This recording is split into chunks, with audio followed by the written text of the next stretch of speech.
अस्सलाम वालेकुम दोस्तों, मैं हूं एके और आप देख रहे हैं हॉरर नाइट्स विद एके।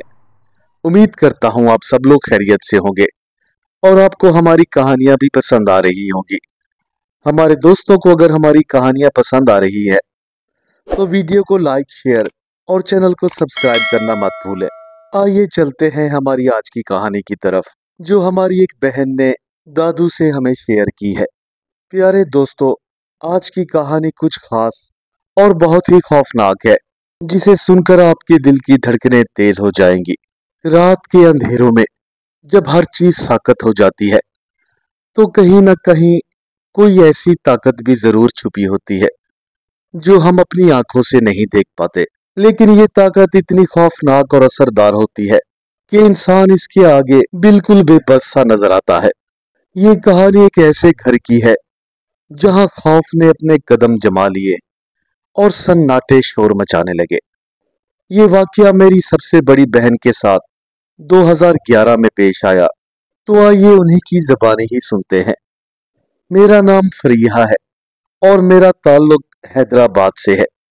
इस घर में हम 5 लोग रहा करते थे। मैं, मेरी अम्मी और 3 छोटी बहनें। मैं अपनी बहनों में सबसे बड़ी हूँ। जब मैं 8 साल की थी तब हमारे साथ एक ऐसा वाकया पेश आया जिसने ना सिर्फ हमारे घर का सुकून छीन लिया, बल्कि हमें कई सालों तक एक अनदेखे खौफ में मुब्तला कर दिया। अब्बू का इंतकाल हो चुका था, लेकिन उनके जाने के बाद हमने बहुत मुश्किल वक्त गुजारा। मेरी अम्मी ने ट्यूशन्स पढ़ाकर और कपड़े सी सी कर हमें पाला पोसा।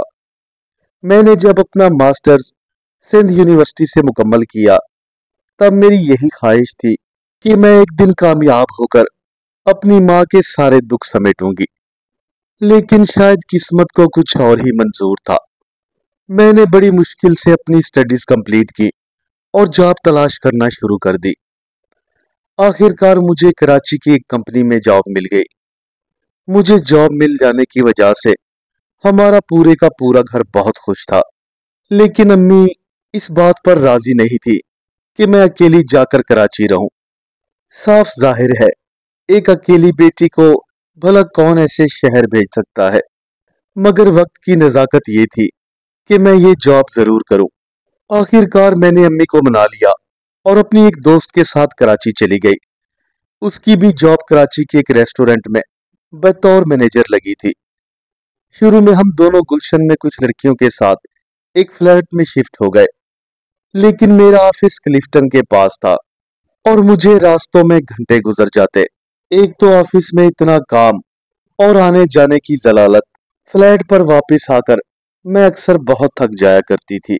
जॉब के कुछ अरसे बाद मुझे ये एहसास हुआ कि उन दिनों मुझे पैसों की बहुत जरूरत है। मैंने अपनी दोस्त से कहकर एक दूसरी पार्ट टाइम जॉब ज्वाइन कर ली। अब ऑफिस के साथ साथ मुझे उस जगह भी जाना पड़ता। अब मेरा इरादा यही था कि मैं अपने ऑफिस के आसपास ही कोई रिहायशगाह तलाश करूं। काफी ढूंढने के बाद मैंने एक अखबार में इश्तिहार देखा कि एक कमरा किराए के लिए खाली है। इस कमरे का किराया निहायत मुनासिब था और वो जगह मेरे ऑफिस के बिल्कुल करीब ही थी। और सबसे बड़ी अच्छी बात तो ये थी कि उन लोगों को किराएदार के तौर पर सिर्फ एक लड़की ही चाहिए थी। मैंने फौरन ही दिए गए नंबर पर राब्ता किया। कॉल मिलते ही फोन एक बूढ़ी औरत ने उठाया। उसकी आवाज में एक अजीब सी थकन और सर्द बहरी थी। मैंने जब उससे कमरे के बारे में पूछा तो उसने मुझसे ज्यादा भेदभाव न किया। बेटा, अगर तुम अकेली हो और तुम्हें सुकून से रहना है तो कल मेरे पास आकर कमरा देख लो। इतना कहकर उस बुढ़िया ने फोन बंद कर दिया और मैं अगले दिन ही शाम को ऑफिस के बाद वो कमरा देखने चली गई। ये जगह क्लिफ्टन के एक पुराने मोहल्ले में वाक़ई थी, जहाँ की सड़कें तो साफ सुथरी थी, वो इमारत जैसे कहीं खो सी गई हो। ये एक 3 मंजिला पुराना सा घर था, जिसके बाहर लगी हुई नीम की सूखी शाखें मुसलसल हवा के जोर से चिरचिरा रही थीं और साथ ही दरवाजे पर लगी हुई नेम प्लेट नीचे की जानिब लटक रही थी, जिस पर मीठे मीठे लफ्जों में कुछ वाजे दिखाई ना दे रहा था। शायद फातिमा मंजिल लिखा था। वहां पहुंचते ही मैंने डोर बेल ढूंढी लेकिन इमारत की खस्ता हालत देखकर ऐसा लग रहा था कि शायद कई सालों से ये जगह वीरान पड़ी है। मैंने दरवाजे पर हल्की सी दस्तक दी, मगर कोई जवाब ना आया। कुछ देर इंतजार करने के बाद मैंने दरवाजे को एक हल्का सा धक्का दिया, तो वो खुद ब खुद ही खुल गया, जैसे किसी ने अंदर से आवाज सुन ली हो। अंदर पहुंचते ही मुझे एक ठंडी सी बासी हवा ने खुशामदीद कहा। मेरे बिल्कुल सामने सीढ़ियां थी और एक तरफ अंधेरे में छुपा हुआ एक छोटा सा सहन था। अरे आ जाओ बेटा, इधर उधर क्या देखती हो, ऊपर आ जाओ। अगले ही लम्हे मेरे कानों में एक बूढ़ी आवाज सी सुनाई दी। मैं तो पहले ही इस खौफजदा माहौल को देखकर दिल ही दिल में घबरा रही थी, लेकिन ऊपर से उस बुढ़िया की आवाज ने एकदम से मुझे डरा दिया। खैर, मैंने अपने दिल को संभालते हुए आहिस्ता आहिस्ता सीढ़ियां चढ़ना शुरू कर दी। जब मैं इस पहली मंजिल के ऊपर पहुंची, तो वहां पर मुझे एक दरमियानी उम्र की औरत मिली, जो शायद किसी चुड़ैल से कम ना लग रही थी। उसे देखते ही मेरे मुंह से चीख निकलते निकलते रह गई, क्योंकि उसका पूरा चेहरा झुर्रियों से भरा हुआ था। आंखों के नीचे सियाह हल्के और मुस्कुराहट में एक अजीब सी वहशत थी। उसने मुस्कुराते हुए मेरा इस्तकबाल किया। आओ बेटा, आओ, मैं तुम्हें कमरा दिखाती हूँ। ये एक निहायत ही सादा सा कमरा था। एक खिड़की, एक पलंग और एक पुरानी सी अलमारी। देखो बेटा, अगर ये कमरा तुम्हें पसंद है तो आज ही शिफ्ट हो जाओ।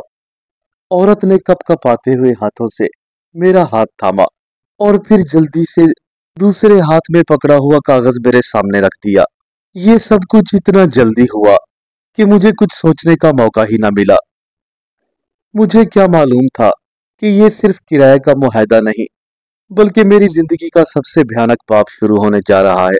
जिस दिन से मैंने वो कमरा लिया, बस उसी रात से सब कुछ बदलने लगा। रात के वक्त जैसे ही रोशनी बुझाई, घर में एक अजीब सी खामोशी छा गई। हवा का कोई झोंका नहीं था और ना ही पूरे घर की किसी खिड़की से चांद की कोई किरण नजर आ रही थी। हवा इस तरह बंद थी कि जैसे तूफान के आने से पहले एकदम से खामोशी छा जाती है, मगर खिड़कियों के पट अब भी जोर जोर से धड़धड़ाते हुए बंद हो रहे थे। मुझे दिल ही दिल में ऐसा महसूस हो रहा था कि जैसे कोई मेरे कमरे के चारों तरफ घूम रहा हो। मैं अपनी जगह से उठी और दरवाजे को बड़ी मजबूती से बंद किया, मगर फिर भी मेरे दिल को चैन ना आ रहा था। ये अंधेरा एक अजीब सी वहशत और खौफ तारी कर रहा था। कमरे का पुराना पलंग, जो दिन में मामूली सा लग रहा था, रात को एक सायादार मखलूक में बदल गया। हर थोड़ी थोड़ी देर के बाद मुझे दीवारों से सरगोशियों की आवाजें सुनाई देती, ऐसी सरगोशियां जो मेरा नाम ले लेकर मुझे पुकारती। तकरीबन रात के 1:30 के करीब अचानक रोशनी की एक टिमटिमाती हुई चमक ने मेरे कमरे को झंझोड़ कर रख दिया। मुझे ऐसा महसूस हुआ कि कोई गैर मरई हस्ती मेरे आहिस्ता आहिस्ता करीब तर होती जा रही है। खौफ के मारे मेरे दिल की धड़कन इस कदर तेज हो गई कि मेरे कानों में ही सुनाई देने लगी। मैंने कपकपाते हुए हाथों से मोबाइल निकाला, मगर उसकी स्क्रीन से सिग्नल गायब थे। यहाँ पर रहना मेरे लिए हर गुजरते लम्हे के साथ और भी खौफनाक और मुश्किल होता जा रहा था। खैर, तमाम रात मैंने जाग कर गुजारी। जब सुबह की रोशनी हुई, तो मैंने फौरन ही नीचे उतरकर उस बूढ़ी औरत को फोन किया, मगर ये क्या, उसका नंबर तो काफी देर से बंद जा रहा था। फिर मेरे जहन में एक ख्याल आया कि क्यों ना पड़ोसियों से बात की जाए। जब मैंने एक साथ वाली औरत से मालूम किया, तो मुझे पता चला ये घर तो कई सालों से खाली पड़ा था। उसके मुताबिक इस घर में कई अजीबो-गरीब वाकयात हो चुके थे। मोहल्ले के बाज लोगों का तो ये भी कहना था कि यहाँ पर उन्हें एक साया नजर आता है। जो भी इस पुरानी मंजिल में दाखिल होता है, ये साया फौरन से उसे अपनी गिरफ्त में ले लेता है। मोहल्ले वालों की ये बातें सुनकर मेरी रूह तक कांप गई। अब मुझे समझ आने लगी थी कि मेरा इंतखाब सिर्फ एक किराए का कमरा नहीं, बल्कि एक जाल है जिसमें मैं बुरी तरह से फंस चुकी थी। मैं बहुत मजबूर थी, आखिरकार करती भी तो क्या। जब मोहल्ले के तमाम लोग सो रहे थे, तभी अचानक मेरे कमरे की दीवारों से आहिस्ता आहिस्ता सरगोशियों की आवाजें आने लगी। कोई मेरा नाम पुकार रहा था। अगले ही लम्हे मेरी आंखों के सामने उस बुढ़िया का भयानक चेहरा घूमने लगा। मैंने जल्दी से अपनी चादर खींची और जल्दी से अपना चेहरा ढांप लिया। खौफ के मारे मेरा पूरा बदन लरज रहा था। जैसे तैसे करके मैंने वो रात गुजारी और सुबह होते ही अपने काम पर चली गई। काम पर जाते हुए मैंने दिल में तहैया कर लिया कि मुझे अब इन हालात के साथ लड़ना ही होगा। एक रात जब मैं सो रही थी तो अचानक से मेरे पलंग के नीचे से सर्द हवा का एक तेज झोंका सा आया और मेरे कमरे की रोशनी खुद ब खुद ही ऑन ऑफ होने लगी। मैंने हिम्मत करके अपना मोबाइल उठाया और फ्लैश लाइट में इधर उधर देखने लगी। मैंने जो ही पलंग के नीचे एक नजर डाली तो मुझे वहां पर कुछ धुंधला धुंधला सा साया नजर आया, जो आहिस्ता आहिस्ता बढ़ता हुआ पलंग के चारों कोनों से ऊपर छत की तरफ बढ़ रहा था। ये मंजर देखकर मैं दहल गई और जोर से चीख मारी। मैं खौफ के मारे पलंग से नीचे उतर गई। कमरे की तमाम दीवारों पर खून के धब्बे नजर आने लगे। कभी मुझे कमरे की खिड़की से किसी का छोटा सा हाथ दिखाई देता तो कभी किसी का सर। मैं खौफ के मारे चीखती रही, मगर यहाँ मेरी आवाज सुनने वाला कोई भी न था। फिर मैंने अल्लाह को याद करके कुरान मजीद का विर्द करना शुरू कर दिया। जब सुबह हुई तो मैंने अपने पड़ोसियों से वो सारा माजरा बयान किया। एक आंटी ने मुझे बताया कि ये घर पहले किसी औरत का था जिसका अचानक इंतकाल हो गया था, और कहा जाता है कि उसकी रूह अब भी यहाँ मौजूद है, जो अपनी आखिरी ख्वाहिश पूरी किए बगैर इस दुनिया से नहीं गई। आंटी की ये बात सुनकर मैं खौफ के मारे झुरझुरी लेने लगी। आखिर मुझे वहां रात गुजारनी थी। मैं खौफ के मारे वो जगह छोड़ना तो चाहती थी, लेकिन काम और माली हालात की वजह से मैं हर बार अपना इरादा तर्क कर देती थी। हर रात वो साया मेरे ख्वाबों में आता और कभी मेरे बिल्कुल सामने। खैर, जो कुछ भी था, अब मैं इस हकीकत को समझने लगी थी कि ये सिर्फ एक किराए का कमरा नहीं, बल्कि एक ऐसी कैद है जहां से फरार नामुमकिन है। रात की गहरी चांदनी में जब शहर की रोशनी मांद पड़ जाती तो वो पुराना घर एक साया बनकर खड़ा हो जाता, जैसे किसी भूले हुए राज का निगहबान हो। मेरी नींद पहले की तरह कभी भी पुरसकून नहीं रही। हर रात मैं जब भी आंखें बंद करती तो मुझे अंधेरों में कुछ ना कुछ महसूस होता। फिर एक रात मैंने दिल की गहराइयों से अल्लाह ताला से दुआ की, क्योंकि मेरे कमरों की दीवारों पर सियाह धब्बे पड़ने लगे थे। मैं जब भी शीशा देखने जाती तो मुझे अपने पीछे एक और साया खड़ा हुआ महसूस होता। एक रात मैं हिम्मत करके नीचे वाली मंजिल में आ गई, जहां मेरी उस रोज उस बूढ़ी औरत से मुलाकात हुई थी। लेकिन हैरानी ये हुई कि वहां पर कोई भी मौजूद ना था। बस एक तेज और सर्द हवा के झोंके ने मेरे दिल को बुरी तरह से जकड़ लिया। ठीक उसी लम्हे मुझे मेरे कमरे के दरवाजे की एक जोरदार आवाज सुनाई दी। मुझे ऐसा महसूस हुआ कि जैसे कोई सीढ़ियां उतरते हुए मेरे पास आ रहा हो। मेरा दिल जोर जोर से धड़कने लगा, मगर काफी देर वहां पर खड़े रहने के बावजूद कुछ भी मेरे सामने ना आया। मैंने उस बूढ़ी औरत को कई आवाजें दी, मगर सब बेसुध। मैं आहिस्ता आहिस्ता सीढ़ियां चढ़ती हुई ऊपर की जाने पड़ी। मैं जैसे ही ऊपर पहुंची तो मुझे साथ वाले कमरे से किसी के कदमों की चाप सुनाई दी। एक लम्हे को मेरे कदम खुद ब खुद ही रुक गए, लेकिन मैंने दिल में फैसला किया कि आज इस राज को जरूर जान कर रहूंगी। अगले लम्हे मैंने ना चाहते हुए अपने कदम उस कमरे की जाने बढ़ा दिए, लेकिन अंदर जाते ही मैं जैसे एक सर्द वादी में दाखिल हो गई। कमरे के कोने में एक पुराना सा संदूक पड़ा था, जिस पर पुराने खून के धब्बे बिल्कुल वाज़ेह नजर आ रहे थे। मैंने जब धीरे धीरे संदूक का ढक्कन उठाया तो अंदर से एक मिटीली रोशनी बाहर आई, जैसे कोई छुपी ही रूह वहां से आजाद हो रही हो।